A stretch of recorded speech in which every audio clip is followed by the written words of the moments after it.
Speaking of social messaging, speaking of product placement, speaking of companies that insert political ideas and political social movements into your entertainment or your products that you consume in this ever expanding consumer based culture, I'm here to talk about the Bud Light controversy. Yes, the Bud Light controversy outrage over Dylan Mulvaney's sponsorship that she has gotten from Bud Light. Dylan Mulvaney is a trans woman who very close allies with the President of the United States. She's an actress. She's been in Book of Mormon. She's been in a lot of other TV shows, but I remember her mostly from being in the Book of Mormon. And she wasn't, and over the time as she's been transitioning from male to female, she has been documenting her life on TikTok, the website TikTok. And that was cool. But then last year, she meets with the president, Joe Biden, and automatically making political allies with Joe Biden automatically angers those on the political right. And then uh, she receives an endorsement from Anheuser-Busch Company specifically to honor her for her number of days documenting her transition with sponsorship from Bud Light. This was around March. She comes out, first TikTok video she does, a bunch of Bud Lights, right? A bunch of Bud Lights surrounding her. She drinks from the Bud Light. She says, I hear it's March Madness. And originally I thought it was just meant that it just meant that March was a crazy month. But now I know it has something to do with sports. And then she sips the Bud Light. And her face is plastered all over this Bud Light cans. And what has it done? It's caused a lot of boycotts from fans of Bud Light, specifically straight white males who are aggravated that they don't want to see a transgender woman on a Bud Light can. And Kid Rock has come out and he's made a video on TikTok where he shot up a bunch of Bud Lights. So Anheuser-Busch is what I think of you. People have thrown Bud Lights in the trash. People have burned Bud Light. Just like we saw with the Nike shoes when Colin Kaepernick got the endorsement from Nike. Just like we saw many years ago when LeBron James decided to leave the Cleveland Cavaliers to go to the Miami Heat during the decision with all the burning of the Cleveland Cavaliers jerseys. Way too serious. This even more ridiculous.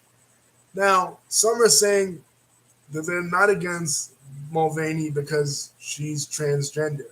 They're against Mulvaney for pushing hormone therapy with small children, which is understandable. You know what I mean?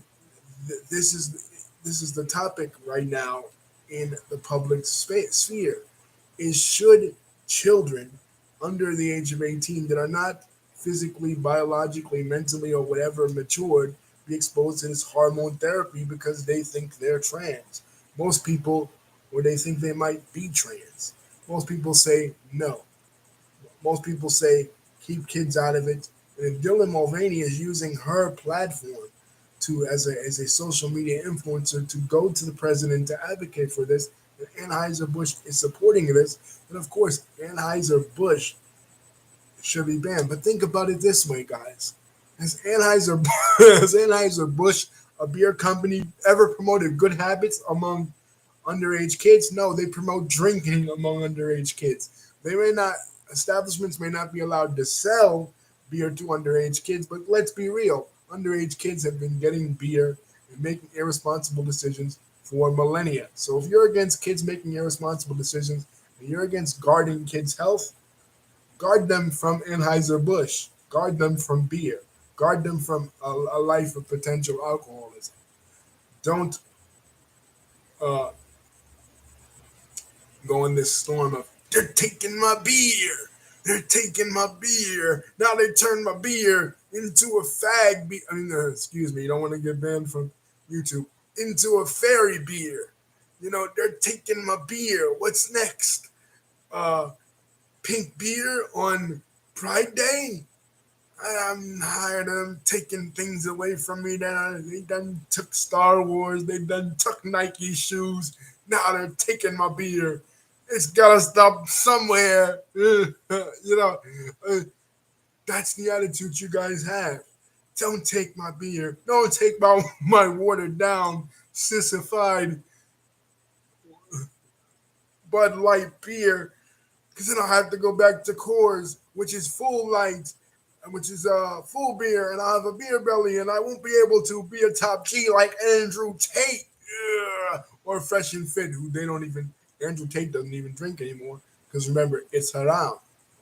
You know what I mean? So you want kids to make responsible decisions about their life, about what they choose to do with their life, about their future, and thought out decisions. Don't encourage them not to drink. Don't encourage them to not want to be transgender. You say that the hormones that they put inside kids to make them trans or to speed up their process of being trans are harmful to their health. Well, I have news for you. Beer is harmful to their health. You know what I mean? Beer is harmful to their health. So you mean to tell me you're discouraging them from expressing who they are, their gender identity, and but you're encouraging them to drink alcohol? Now, whether or not Bud Light should be even entering into this issue, why Bud Light? You know, I think this was done seriously just to troll the conservative community because they know the conservative community is highly sensitive. We talked about it in the last video with the Star Wars thing. One of the reasons why they banned Solo in 2018 was because um, Childish Gambino was said to be a pansexual. That's the whole QAnon thing, too. So conservatives are really funny about this kind of stuff. And they knew they could really get under the skin of conservatives by having Dylan Mulvaney be the new face of Bud Light, Bud Light beer. But hey, he's got to keep his girlish figure, right? You know what I mean? Come on, guys. Be a sport. And hey, if you get drunk enough, maybe Dylan Mulvaney will really look like a real actual female. Think about it. Peace. Don't forget to like, comment, and subscribe.